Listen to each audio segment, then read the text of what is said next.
Salut, c'est Trado, je suis content de vous retrouver pour l'analyse technique, cette fois de Resilex, qui, comme vous le savez, est une entreprise spécialisée dans le recyclage. On va commencer par les précautions d'usage. Il ne s'agit pas ici d'un conseil ni d'une incitation à acheter ou à vendre, il ne s'agit que d'une analyse technique.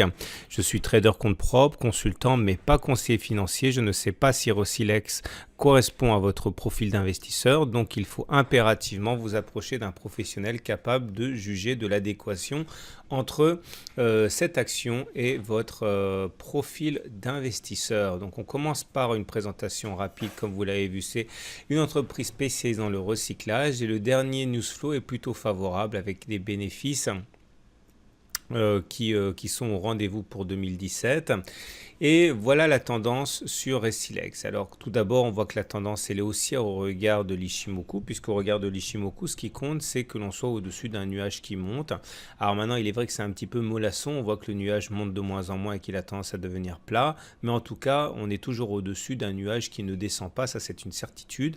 Par contre, au regard du second système, qui est celui de la moyenne mobile à 30 semaines, on voit qu'on est en dessous de la moyenne mobile à 30 semaines qui continue de monter. On dira donc que globalement, au regard de ce critère, on est plutôt en tendance neutre. Donc on peut conclure en disant que la tendance sur Resilex est entre neutre et légèrement positive. Voilà la grille de lecture que je vous propose si vous voulez investir sur Resilex pour des raisons qui sont les vôtres. Tout d'abord, il faut rappeler ce que c'est qu'un support et une résistance. Alors, nous sommes là actuellement, ok. C'est la bougie hebdomadaire qui s'est achevée la semaine dernière. Voilà les plus bas et voilà les plus hauts de la semaine. Une résistance, c'est un niveau qu'on a du mal à passer à la hausse. Par exemple, la zone des 15,16,4 euros, ici est une zone de résistance. Vous voyez, on bute, on n'arrive pas à passer au-dessus. On a également des supports. Les supports, c'est l'inverse, c'est des zones qu'on n'arrive pas à casser à la baisse. Les 7,6 sont supports, les 9 euros sont supports. Et puis, vous avez des zones qui sont un petit peu plus compliquées à déterminer, notamment celles qui changent de polarité. Là, vous voyez, les 10,2, 10,6, c'était une zone de résistance. Une fois qu'elle a été franchie, ici, elle a changé de polarité, elle est devenue support. C'est pour ça qu'on a rebondi. Et là, la zone des 11,8, 12,2 est une zone de résistance parce que ça a été support. Une fois que ça a été cassé, ça a changé de polarité, c'est devenu résistance. Donc voilà nos résistances et voilà nos supports.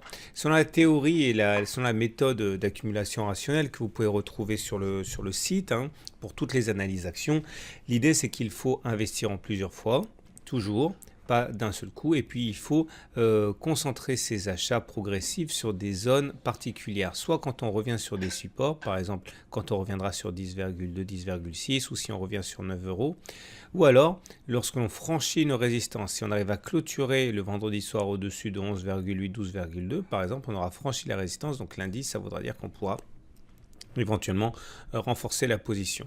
Pareil pour 15, 16,4. Il ne faut pas s'évertuer à acheter juste sur ces niveaux. Il faut attendre que l'on clôture au-dessus parce que si on achète aux alentours de 15, 16,4, eh bien on risque surtout de subir une attaque baissière. Donc voilà, l'idée c'est que vous pouvez éventuellement acheter maintenant un petit peu si vous considérez que Resilex a de la place dans votre portefeuille. Mais en tout cas, il faut garder plusieurs lots pour entrer progressivement en cas de retour sur les supports ou en cas de franchissement des résistances. Voilà.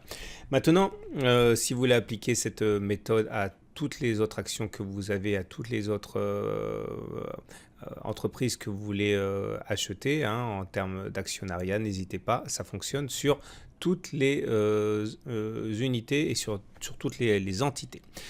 Maintenant, si c'est le court terme qui vous intéresse, si vous êtes plutôt un trader qu'un investisseur, j'ai repéré ici pour vous deux opérations qui pourraient être les miennes si je voulais spéculer sur Resilex à la hausse. Alors, regardez ça maintenant, basculant en données journalières. Chaque bougie correspond à une journée de cotation. Vous voyez qu'on a ouvert un gap ici. Il n'y a pas de cotation entre les plus hauts de cette bougie et les plus bas de cette bougie. Ça s'appelle un gap et traditionnellement ça joue un rôle de support, les gaps. Donc vous remarquerez également que là on a réussi à franchir par le haut comme il se doit le biseau descendant. Les biseaux descendants se cassent plus souvent par le haut que par le bas et c'est ce qu'il semble vouloir se passer actuellement.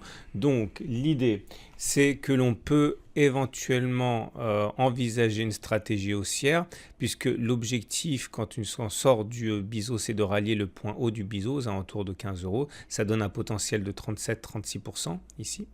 Par contre, quand on fait de la spéculation à court terme, il est très important d'avoir un stop loss, c'est-à-dire une stratégie de sortie propre avec perte. Et je pense que si on comble le gap et qu'on descend plus bas que les précédents plus bas ici, le scénario haussier sera clairement invalidé. Ça nous donnerait une perte potentielle de 11%. Mais comme 37% est presque, enfin trois fois plus important que la perte envisageable, hein, 11%, ça reste un ratio gain-risque très avantageux, hein, si on décide de spéculer à la hausse sur SILEX, hein, et vous êtes seul juge. Maintenant, si vous préférez plutôt spéculer à la baisse sur SILEX, voilà une stratégie envisageable. L'idée, c'est que là, je reviens au graphe précédent aux données hebdomadaires, avec la zone de 10,2 et des 11,8. Donc l'idée ici, ce serait de parier sur le fait qu'on n'arrive pas à franchir cette zone de résistance. Et si vous voyez que la semaine prochaine, par exemple, on bute et qu'on revient en dessous de cette zone de résistance, on peut envisager un trade baissier puisque Resilex et OSRD, l'objectif c'est de viser un affaiblissement et un retour sur les 10,5 €, hein, c'est-à-dire le précédent support. Ça nous donnerait un gain en spéculant à la baisse de 9,5%, mais là aussi il faudrait mettre un stop loss et ce stop loss serait bien si on arrive à clôturer au-dessus de la zone de résistance, parce que si on arrive à clôturer au-dessus de la zone de résistance, vous avez compris qu'on risque d'avoir une accélération haussière, donc il ne faudra pas insister si vous êtes en train de spéculer à la baisse. Avec une baisse éventuelle et un gain de 9,5% et une perte potentielle de 4,3% au cas où les cours accéléreraient à la hausse, on a un ratio gain-risque qui est également intéressant de 2 pour 1. Voilà ce qu'on pouvait dire pour SILEX. Je vous donne rendez-vous demain, puisque c'est tous les jours les analyses actions. Et je vous souhaite une très bonne journée.